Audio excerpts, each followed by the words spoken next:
Hi, it's Tim Hagen from Progress Coaching, and welcome to another episode for the Coaching Conversations podcast. Now, we are on Stitcher, we are on iTunes, and multiple different channels. Please check us out. Now, one of the things that you'll get out of our podcast episodes is a lot of content, a lot of strategy. It's not fluff, it's not concept, yet we really want you to engage with the content and let us know your feedback. If you have any questions, feel free to reach out to us. If there's topics you'd love to have us address, we would love to share them with you. Let us know your impact and let us know your feedback. You know, a lot of times I get the question when people say, how do you use technology with coaching? What's the core objective? I think you have to go back to the core objective of putting things in people's minds, delivering information, content, video, thoughts, quotes, whatever it is, to facilitate the choice to change in the direction that they want or you want or what have you. And let's take somebody who wants to become a future leader, okay? Let's take somebody who wants to become a future leader, and let's just say they're a high D in DISC. They're dominant, they talk over people, they're aggressive, they're assertive, good attributes, and certainly some countering attributes. And you know that if this person gets promoted, they really need to develop better relationships as good teammates with their present team so they can be viewed as a viable candidate for a future leadership position.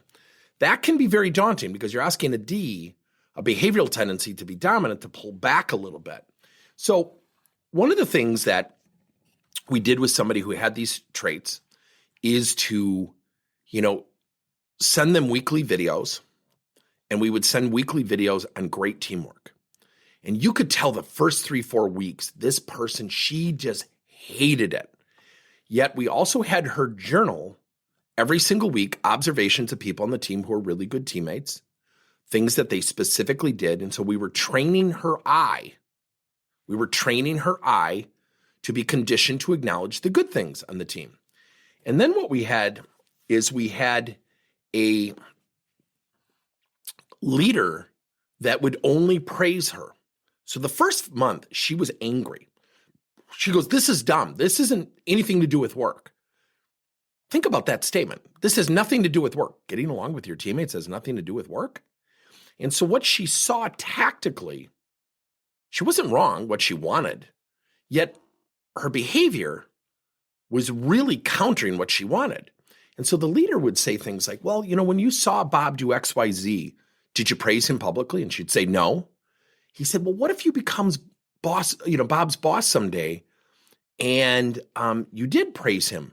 Would he reject or accept your leadership more?"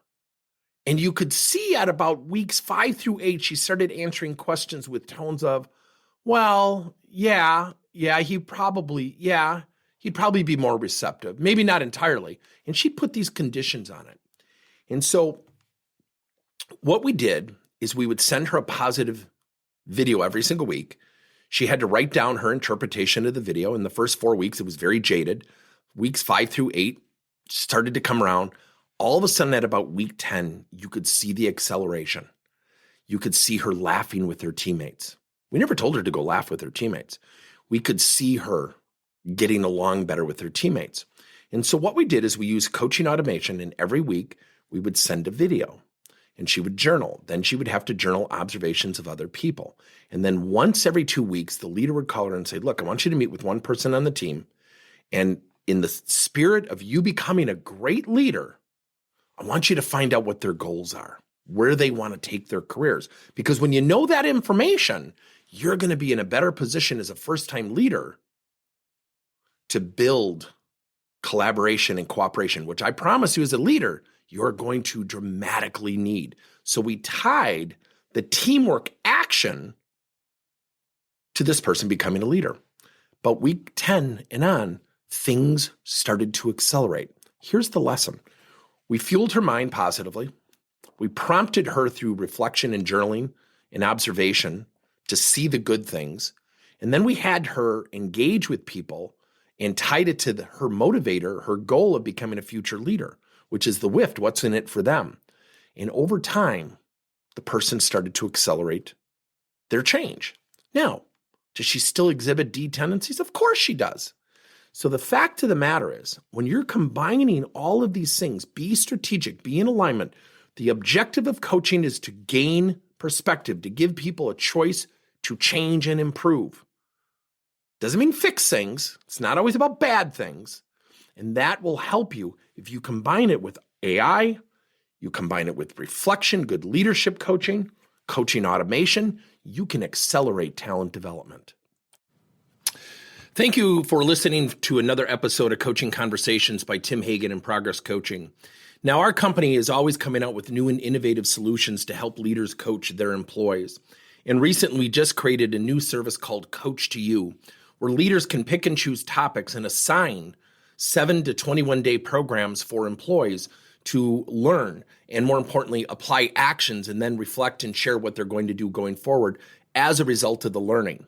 It's called Coach to You. We're literally bringing coaching to your employees. If you're intrigued, we'll have a link in each one of our episodes where you can get more information. And again, thank you so much for listening to another episode.